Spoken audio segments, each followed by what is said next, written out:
Hey everyone, I'm excited to chat to you today about a topic that is very, very commonly asked about in the fat loss over 40 space, and that is intermittent fasting. So I'm going to be speaking about whether intermittent fasting is a friend or a foe when it comes to female fat loss after 40. That is a mouthful. So if fasting is something that you are currently trying, or you've wondered about, or you've done it in the past and it's worked for you and you're wondering if it's a time to try it again, then this video is for you. I would love it if you could, if you're on live with me now, give me a like, give the video a like, or give me a comment, a wave or something, so I know who's on here live. I know that you can see it. I know that you can hear me, all of those things, that it's all working. That's always really helpful to know. And if you're watching the replay, just leave a comment if you can, just to say replay, so I know that you've seen it. And if it was helpful, or if you have any questions, please leave those comments in the comment section as well. And if it's something I haven't answered during the live video, I'll come back and answer it afterwards. So you might have heard that fasting is a great tool for weight loss, and that it's something that you might be keen to try, or you feel like it has some merit and you're wondering if it's the right thing for you to do at the moment. And I want to start by saying that fasting obviously can be quite a useful tool for weight loss in general. And I notice I say weight loss and not fat loss, and I'll come back to that in a moment. Because what it does is it's one way of being able to limit your calorie intake through the day. So, back when I was, hey Meg, hey Jenny, back when I was, in my kind of 20s or teens, we just called it skipping breakfast, but these days it's got a fancy term, which is intermittent fasting, or, it's the 16-8 diet, or there's the fast 800, there's all sorts of variations of fasting that you might have heard about. But it all comes down to you're limiting the amount of time in which you can eat your food. So probably the most common version of intermittent fasting at the moment would be 16-8. So the premise of that is you can eat during an 8-hour window, and then you fast for the remaining 16 hours of the day. So one of the most common protocol for that is starting your eating at midday and stopping at 8 p.m. So you've got 8 hours in which to eat all your meals or snacks or whatever for the day, then you don't eat again until midday the following day. So I think the thing to note about this is, yes, it can be a useful tool for limiting calories, because there's a smaller amount of time in which you can eat. So like any diet that limits calories, it can help with weight loss.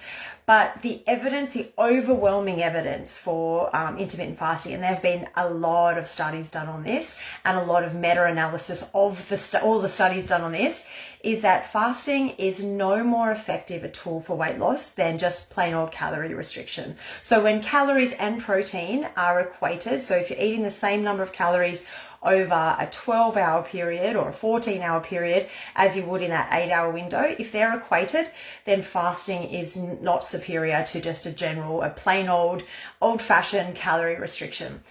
So I think that part is important to note. So if you feel like, you're wondering if there's some magical tool that you're missing out on because you're not fasting, no, there's nothing magical about fasting that helps you lose fat faster in any way, shape or form. It's just that it helps you create a calorie deficit. So some people might find it easier to have sort of rules or parameters around the times in which they can eat, and that helps them to not eat so much during the day. But there's a couple of downsides that I want to come to. So, that's looking at the kind of the upsides. There are a couple of downsides, and particularly for women over 40, and particularly for active women over 40, which I know all of you in this group are active, because we know that for health and longevity and body composition long-term, we need to be strength training, we need to be moving our body. So they're kind of the non-negotiables for over 40, for living our best lives for the next decades, to come. So I'm sure that you're all active. And if you're not, then maybe you're looking to become active. The intermittent fasting protocols that have been kind of shown to be effective have been done A, on males, or B, on obese sedentary women. So in those populations, then intermittent fasting can be a useful tool for fat loss. when we're talking about an active, athletic, and when I say athletic, I'm not talking about professional athletes here. If you intentionally exercise in any way, shape or form, you are an athlete, right? So let's just clear that up for the moment. So in the active population, female population, intermittent fasting can sometimes do more harm than good. And the reason for that is, there's a couple of reasons, in fact. When I see this a lot anecdotally as well, just, the evidence kind of shows us this, but also anecdotally, I've spoken to a lot of women who've tried intermittent fasting and it might work for a time. So for, a couple of weeks or a few months, potentially even, people are losing weight thinking, oh, this is amazing. This is great. This is changing my life. But then that slows down or can sometimes have the opposite effect. I mean, like any diet that's calorie restrictive, you're going to lose some weight in the short term. I mean, that's the kind of easy part, to be honest. Losing weight in the short term is easy. Keeping it off and being able to sustain and maintain that momentum or that routine and keeping that extra weight off is the hard part. So we really want to be looking at the big picture and the long term and making sure whatever we do is future-proofing, that plan, that we're not doing something for the short term that we can't sustain, or we just keep cycling through this, roller coaster of weight on, weight off, weight on, weight off. That's, not where we want to be. So a couple of reasons, let's just cycle back to reasons why intermittent fasting can have a negative impact on women, particularly over 40, when we start to see the decline of our, protective hormones, estrogen and progesterone, which then has a negative impact on other things like thyroid and cortisol are all a bit out of whack because we've got this interplay between our hormones. So one of the downsides of intermittent fasting in that traditional sense, where we're waiting quite a long time to eat our first meal, is that the longer we wait, the more our cortisol increases. So we've got this morning cortisol that is high in the mornings to get us up and moving and out of bed. But at some point we want to kind of dampen that. And so it's not just on this constant increase through the day. And we're always in this heightened sympathetic state, stressed out state. So the longer we leave that first meal of the day, the more the cortisol rises. And that can have a negative impact on our hunger hormones. So we're hungrier, and some people will find that if they leave it too long to eat, they're just ravenous throughout the whole day. They're kind of trying to chase their tail. Others might not, that's okay, but it also has a negative impact on our blood glucose control and long term on the storage of belly fat. So we know that through the menopause years that we're more prone to storing fat around that midsection, particularly that dangerous visceral fat. And that increase in cortisol can contribute to that. So we don't want to, it's the opposite of what we want, in fact, which is to limit or decrease the storage of belly fat. So, we're on this blood sugar roller coaster. We may or may not be hungrier throughout the day, but we know that long term, that increase in cortisol and the blood sugar regulation is all thrown out, and that over, the course, it might even be months, that can have a negative impact on our body composition. The second downside big downside of intermittent fasting for women over 40 is it's really challenging to get your protein requirements in that shorter window of eating. Now we know, or if you've watched any of my other videos on nutrition, you'll know just how important protein intake is for women over 40. We've really got to fight hard to maintain our muscle mass, which is going to keep us in a better body composition, a better metabolic health. It's guards against risk factors for cardiovascular disease, type 2 diabetes, all sorts of other things, dementia, all sorts of other things that muscle plays a really important role in. And we need protein to feed that muscle along with strength training to maintain and build the muscle. So if we're eating in a 6 or 8 hour window and we're aiming to get 100 grams or more of protein a day, that's a lot of protein to pack into a small amount of time. And yet most women find it's almost near on impossible to get it in there. I'm not saying it is impossible, it's still doable, but protein we know is very satiating. It's one of the upsides of eating a lot of protein is you feel fuller for longer when you eat it.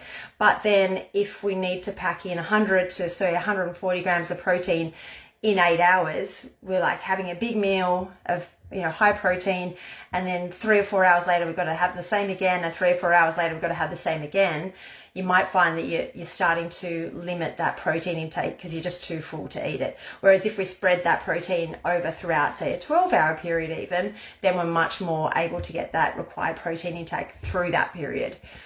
Now, I want to kind of couch this by saying, I know that some of you will hear this and go, yeah, I know all that, blah, blah, blah, but I'm really sold on the health benefits of intermittent fasting. You might have heard of autophagy, which is, at a very basic level, your cells repairing themselves, which they do during that fasting state. When you're not eating, your cells can go to work repairing themselves. And autophagy is obviously one of the benefits of intermittent fasting, but we just also note we also have that process happening whenever we're not eating, or when we're in a calorie restriction, in a calorie deficit in general. So, autophagy is not like an on or off switch. So it's not like always on or always off. There's a bit of a sliding scale. So obviously while you're not eating at all, if you're in that really long fasting window, it's ramped up. But then if you're eating more and more frequently during that 8-hour period, then it's ramped down. So, in the big scheme of things, it kind of balances itself out.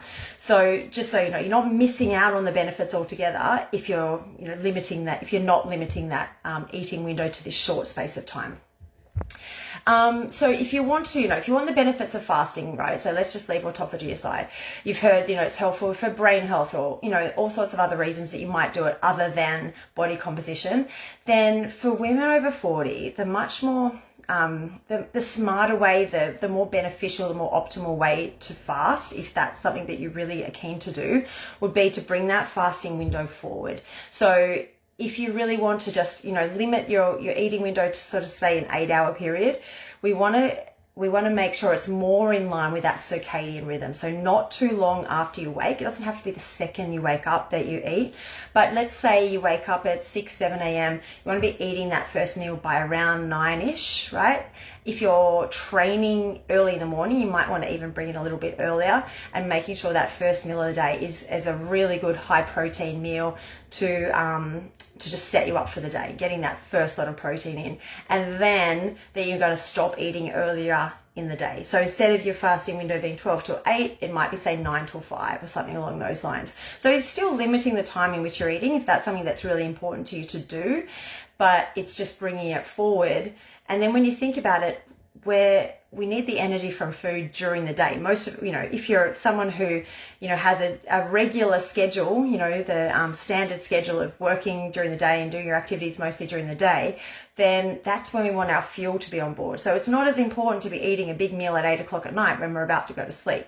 So if you do want those other benefits of fasting that you've heard about, and you think you want to try that, or you feel like having some parameters around which times to eat will be helpful, then try stopping that having that last meal earlier in the evening, 5 or maybe 6 p.m.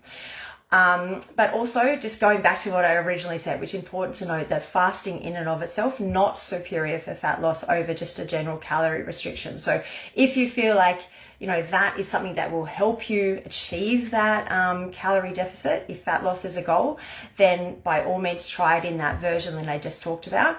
But if you're like, well, actually, I just want to lose some body fat, change my body composition, put on some muscle, then the window in which you eat is not an important factor for those things. So let me know if you have any questions. Hey, Meg, if any of you on here live have any questions that you can think of right now and you can get in that chat in the next 30 seconds, then type them in there and I'll answer them. If you just watched the replay, let me know that you've watched the replay. Leave any questions you have in the comments and I'll come back in and answer those afterwards. All right, thanks, girls. Hopefully that was helpful for you guys, and I will talk to you all soon. Bye.